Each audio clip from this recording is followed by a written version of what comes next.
I'm so excited about this talk because I also can feel this is the time where her way and what she brought and lived 2,000 years ago already, this is what we need in our time.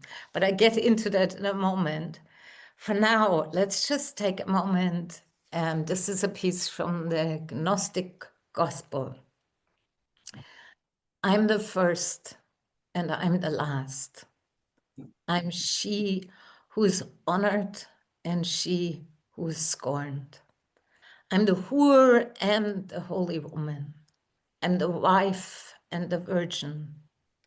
I'm the bride and the bridegroom. I am she, the Lord. And with that, I want to invite Mary Magdalene into this sacred space that we get to share today, and to bring forth her revolutionary way and even more hidden truths that were hidden for so long, but they are popping out left and right. So I want to just ask you, do you feel that in our world right now, big change is boiling up and getting stronger and stronger? Do you feel in any sense that we need a revolution, given what's going on? Yes, there's at least one heart. Thank you. And this revolution is, I think that's maybe why she was waiting to bring it forth now. Because, well, I get into that in a moment, but I want to speak to Magdalena's message and life has been and is a profound testimony to the most revolutionary, life-affirming, and paradigm-shifting love story the world has ever known. And millions have died to not just protect that, but to live that revolutionary way that she has shown and that we need now. I stood 3 years ago at her cave outside, and I had a little chat with her. And suddenly, out of the blue, I hear her say, "You have seen my descent. Now, watch my rising." And I had no idea what would happen, because before that, most people had an old story about Mary Magdalene, or she wasn't even known. She was kind of hidden, and it became a little bit this new agey thing. But about 3-4 years ago, I think that's when it was, when I stood in front of that cave in France where she lived, when she spoke that with such fierceness and power, my hair stood up. And I saw after that wave upon wave of, like, suddenly Mary Magdalene became popular. Suddenly women from all across the world and men start feeling drawn by her, become curious, who's this woman? Why is she appearing in my dream? Why am I finding a book suddenly about her? And then you saw probably all the summits and the many talks and the many retreats that are happening now. Magdalena has taken the world stage by a storm. I think we can meanwhile say that. And probably in one way or another, as you're sitting here tonight or in the morning for other countries, you have been touched or called by her in one way or another, even if it's just curiosity that brought you here today. So she is with us here in this very moment. And what I let move throughout my talk is her, well, for lack of better word, her transmission too. So I hope she ignites you today. And as we go into it, I want to bring in this piece that I feel is very relevant from her story. So imagine when you may remember some pieces of her story, or you may know the whole story. Nobody has the whole story in any case. But there's this piece in it when she had to flee from Judea, when she was from Israel, and she entered this rickety boat. I mean, imagine at that time, the boats weren't so sturdy as they are today. And she went into this boat with a few companions, and most likely either she was pregnant or had her child already in her arms. Not knowing where they would go because she was fleeing her homeland, not knowing where the tides would take her, losing the oars of the boat when the storms hit. The food runs out, the water probably too. And sitting in this rickety boat, in some way, we are in that boat today. And maybe you feel that there's something that many people tell me they feel they don't know where it's going in our world, or they feel lost, or they feel like even though they have a more comfortable boat, we have more comfort, most of us.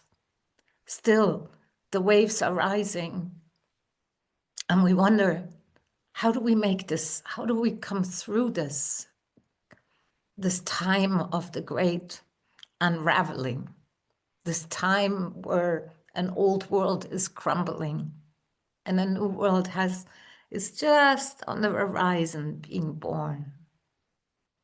And so she too, I bet she sat in this boat and wondering looking out to the horizon, wondering, where is land? Where will we land? Will we land? Where will there be home? And often that's what we ask ourselves too. Where is land I can ground into? Where's my home, my true home? And so on this boat, I can imagine how she traveled with such deep faith, like a faith unshaken by the waves, a strength like a tower. That's her name, Magdala, the tower of strength.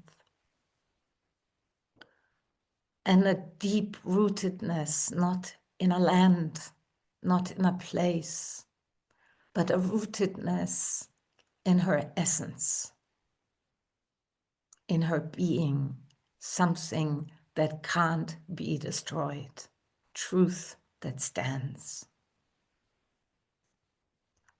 And she followed the love in her heart, like the geese, when they gather and they fly across the sea in this V shape.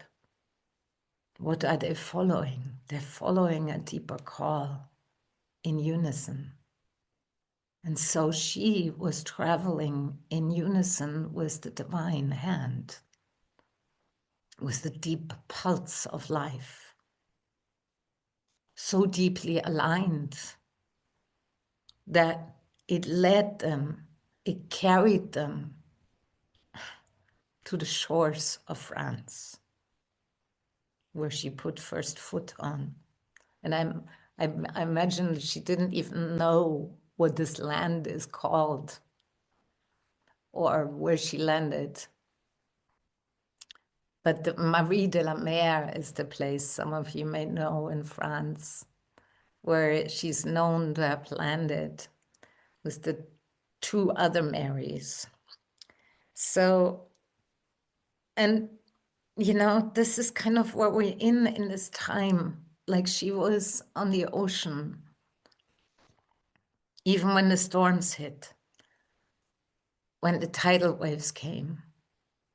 And so we are in that time of the tidal waves. And I think at this time, this is where we can draw most strength from, that there is a woman who walked exactly through what we are facing right now. And she paved a way for us. And I call it a revolutionary way, because it's nothing short of a miracle when we really dive into what her message, her teachings, and her life was truly about.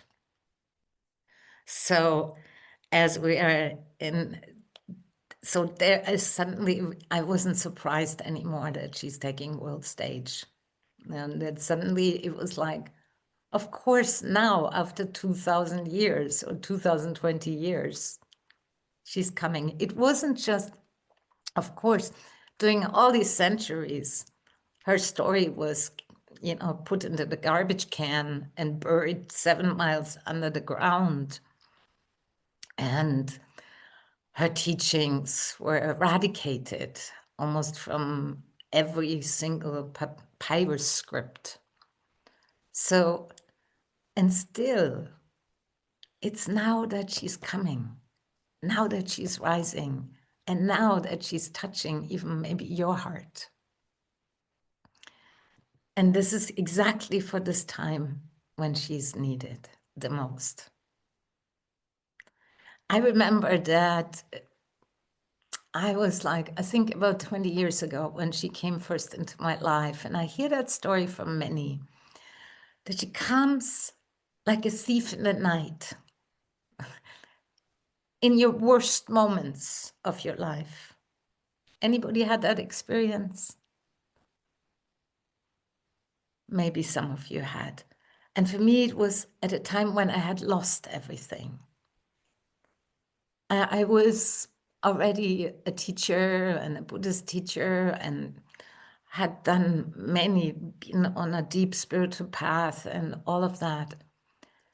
And when she appeared literally in my living room at that time, and I was sobbing my eyes out, and I see this figure, and I'm not, I don't see usually figures, you know, it's just I feel. But it was this figure standing there in the room with a guy, and I said, so, and I could feel it was Joshua, you know, and then I asked him, who's this woman? And she said, may I introduce myself? I am Mary Magdalene. And the first thought was like, oh, isn't that one that was cured of 7 demons and the whore? Kind of a side woman. I said, okay, yeah, nice meeting you too. That was it. But then as she came closer and reached out her hand, I could feel a power emanating from this being that I have rarely felt. And she said, I've come for you. And that hit me like a lightning rod.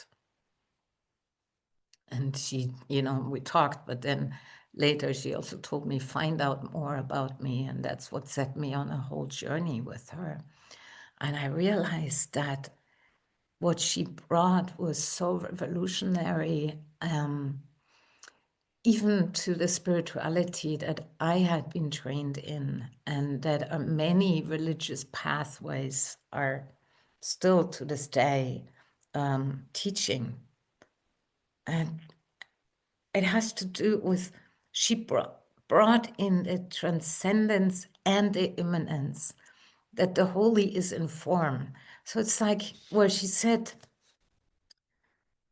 she embodied a great love that I could always feel, but a love that renders all things sacred, from the animals to the angels, from the poorest to the richest. It's a love that sees the inherent worth of all beings. Let that land for a moment. Can you imagine if you look with the eyes that see the inherent worth of every living being, and that you are seen with your inherent worth and treated that way? Can you imagine what a world we would have? So, of course, I dove deeply with her, and there would be many stories, but I also really want to get into a bit more about why was it so dangerous what she brought and lived to hide it for 2,000 years? And what are the teachings and this revolutionary way that we can literally lean into, step into, and walk ourselves? So the piece that I love so much is to do with when you hear she's gentle as a dove and fierce as a lioness. So you have both with her, gentle. You see often the paintings of her, she's depicted with a dove. But then there's many paintings that are missing this. She was also fierce as a lioness. Because when you look at the skull she had next to her, that takes a fierceness to look death in the eye every day, right?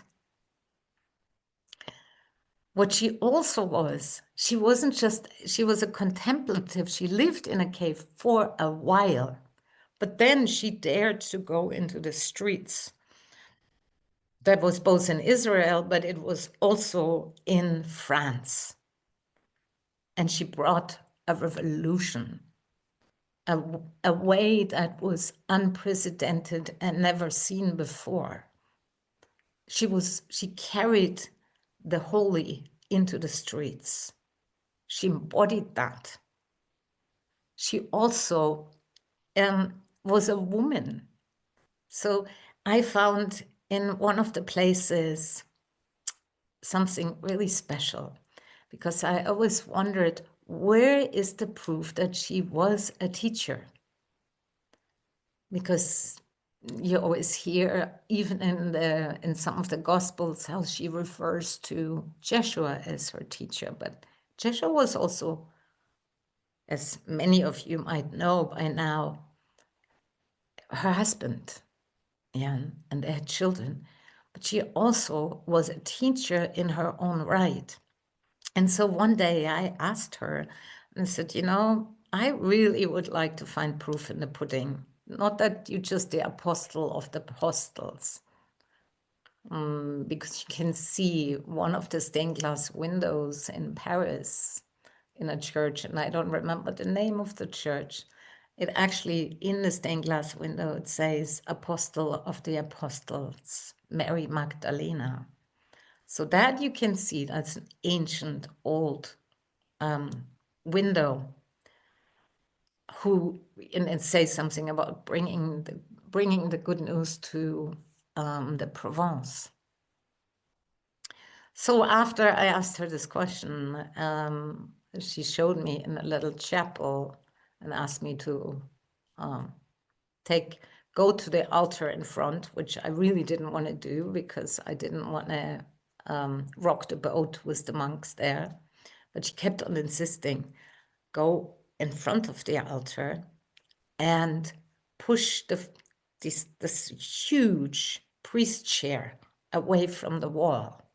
I said, no way. And she said, yeah, and take your, I heard, take your iPhone with you. So I pushed the chair away from the wall. And what I saw was like incredible. It was gold carved in white marble.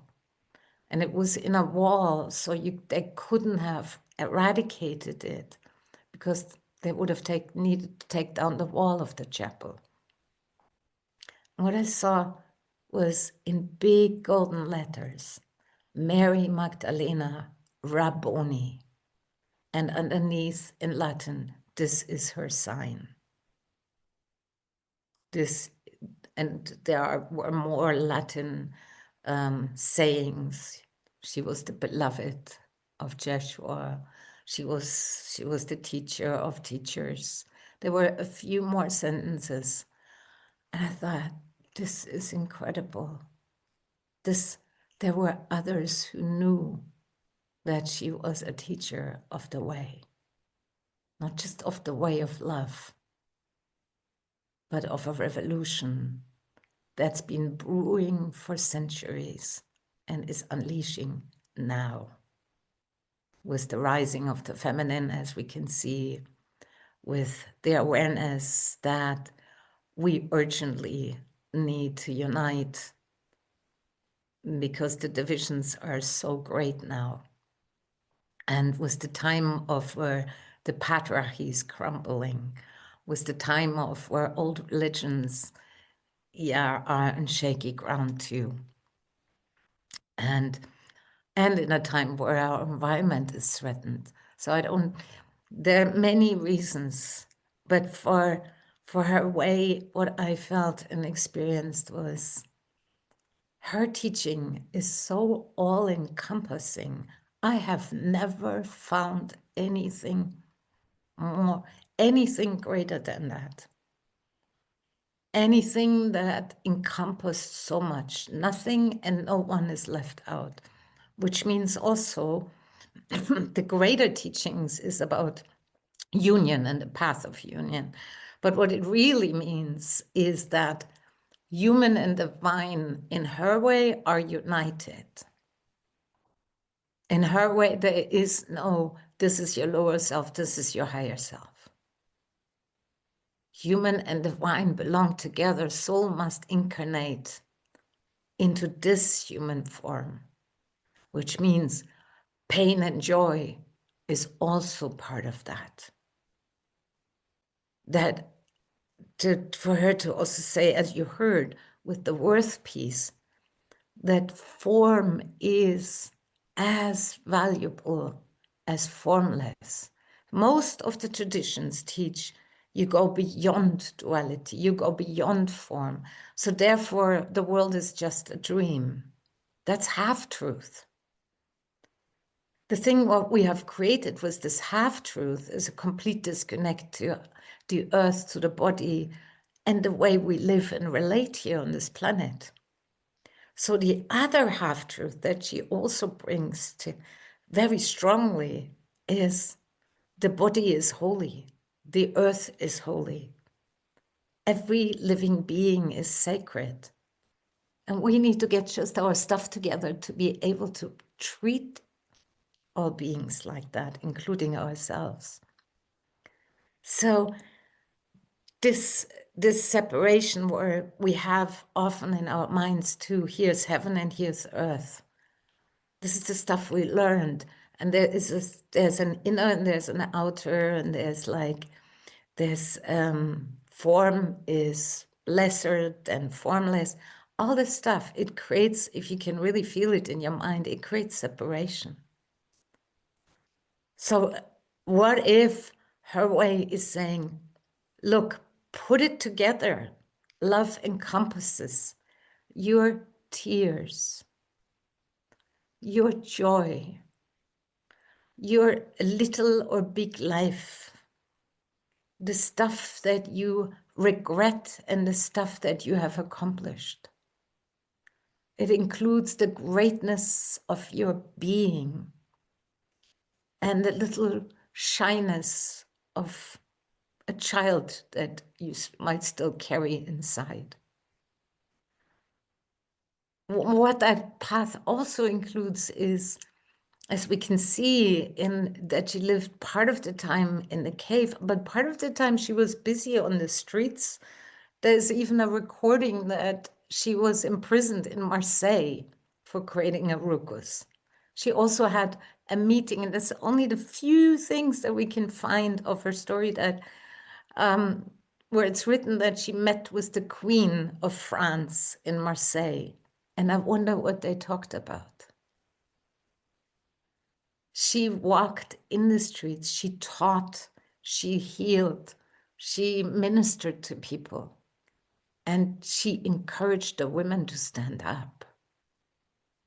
Because you see, she was a woman. How dare she, as a woman, in a time where patriarchy was really thick as cement, how dare she? And how dare she stand even in Israel besides Joshua, teaching together? She broke those conditioned rules by society, by conditioning that has nothing to do with life. She dared to speak when they told, even the apostles told her to shut up. She spoke up.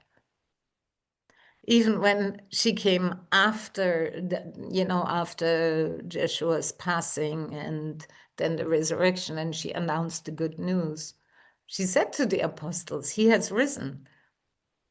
She spoke truth, even if they laughed at her. So there was something about this woman that is significant and that can help us today. Because when we look into this path of union that also unites heaven, earth, transcendence, immanence, human, divine, feminine, masculine, as you can hear in the gospel, I am she, the Lord. It unites also, I am the whore and the virgin. Yeah, I'm both human and divine. And these pieces that we have tried to keep so separate in ourselves, in our world, have caused us enormous sense of separation. And where her way is to say, no one and nothing is excluded. But that's powerful, especially in this time where we have so much division, so much separation. What if we walk with that nothing and no one is excluded? Everything is included. That is pretty radical, I believe. And where the other piece that also I think is significant here is to say that the tree of life, some of you may know this, the tree of life is, it's really comes from the origin mother lineage of all spiritual lineages, I would say. And the tree of life carries the great secrets, the great wisdoms that we need, but we have lost connection to.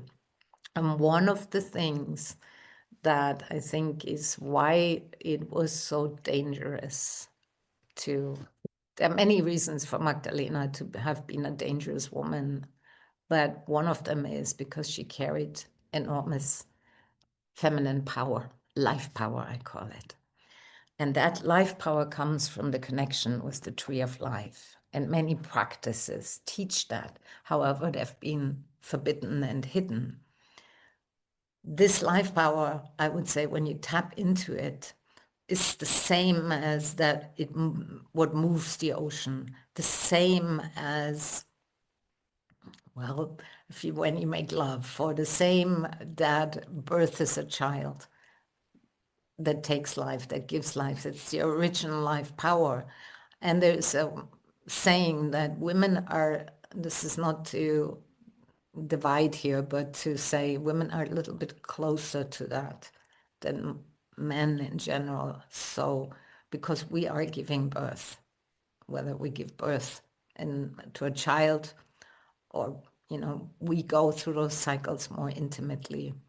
And so she carried a life power, and that life power literally liberates. It ignites, it wakes the dead Jeshua was in touch with it too. He raised the dead, right? That is the story. But what about her? I believe, and this, some of you may not agree with this, but remember when she went into the tomb with him after he was hanged. Only a wife is allowed, by the way, in Israel at that time to enter the tomb and anoint a dead person, the husband. So, and then she's the one who sees him first. Well, where was she the whole night? What was she doing in that tomb with him? Have you ever wondered that? My sense is that she was the one who helped him resurrect. Because she was trained as a, what we can call high priestess.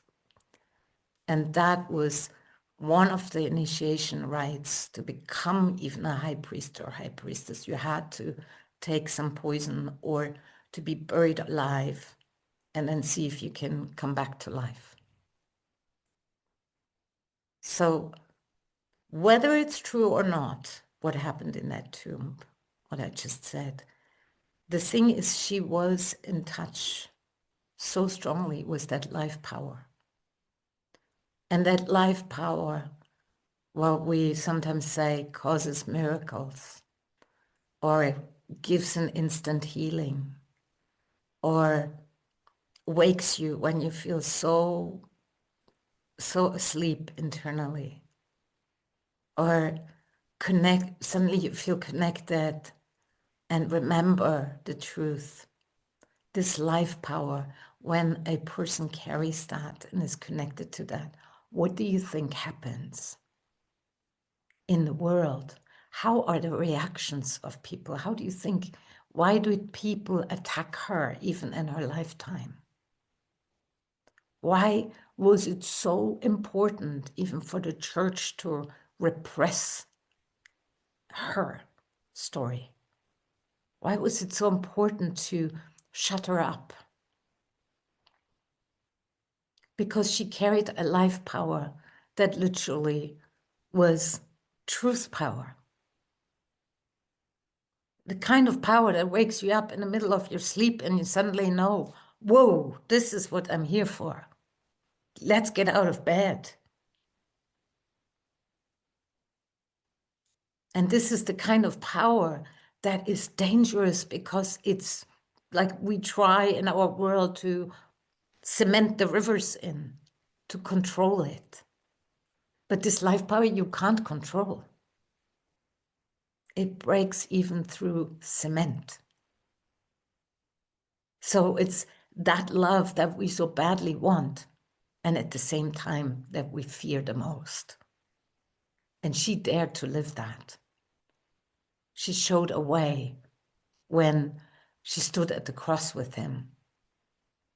She stayed. She showed up and felt it all and opened her heart even when it was shattered into 1,000 pieces and rooted in love. She brought truth to the furthest, villages in France, even when maybe the farmers took potatoes and threw it at her. She brought it in Israel when even the apostles said, why do you always refer back to Magdalena? Why do you kiss her? We don't want her. When our own people called her, most likely at that time already, a whore and degraded her. She the one who was possessed with 7 demons. Who made that up? And at the same time, people kept flocking to her already back then. Because some people felt like you, something is so true. Something feels home. Something gets woken in under your skin, makes you feel alive, makes you feel like, oh, that's what I've been looking for. And I couldn't even name it. So to the degree we resisted her is that, and at the same time longed for this. This played out in a big stage on the world. And I think first now are we ready, because we have come to the edge, because there's so much suffering that you look around and it's enormous. And because all life now depends on this, on a way that is radically different in our living, in our walk, in our relating, that is also so incredibly enlivening and literally wakes the dead alive. And that can restore what is shattered into 1,000 pieces, even in your own life, because it brings wholeness. So I feel that her way is, her lineage and her way is as ancient as the sea. And sometimes when you close your eyes and you drop into stillness, you can feel the resonance. Yes, it's ancient, but it's still so here as she is too. This remembrance of our innate connection with all life, this remembrance of who you are, or that, and to embody that. That's what she showed, how to embody it even when shit hits the fan. How to live this love, this power, even when the potatoes come flying at you. How to live it even when the boat is so rocky in the waves and you really don't know which way to turn and where to go. And by the way, the oar fell out of the boat too. When you really don't know the way anymore and all control is gone. This is when we can lean on this tower of strength that she embodied. And that tower of strength didn't mean a closed-hearted, hardened heart. It meant a radical open-heartedness that is both so soft and can touch with such tenderness into the deepest recesses of your soul. And at the same time, it's so solid, so rooted, like a tree that isn't shaken when the storms come. Because it's rooted in something that is far deeper than the world can ever offer, in a safety that's in the ground of our being. And that's what she keeps pointing to. Go there, go there. Don't get lost in the drama, go there.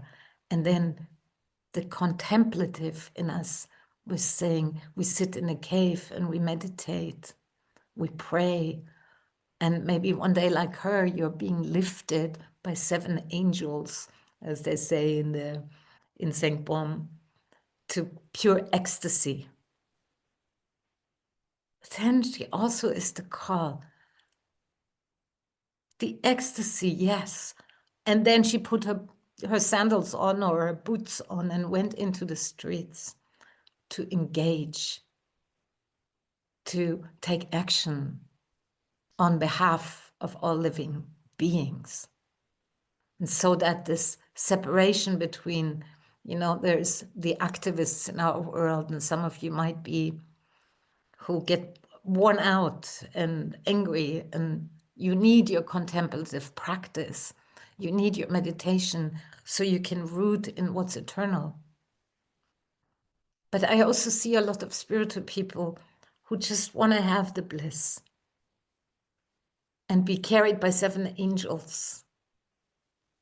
But they don't engage in the world no more. And that's a loss for all of us. And it's another separation. And I believe sometimes really based, for some also based on fear, because it is messy in our world. It's not easy, right, to be a human being on this earth, to go through loss, to go through pain, to go through whatever you have to go through. The refuge she can take is, she went through all this too. She tasted the blood of being human. And what did she do that's different? She turned it into living wine, and then went into the streets and poured it out for those who were so thirsty for what's real, for what's true.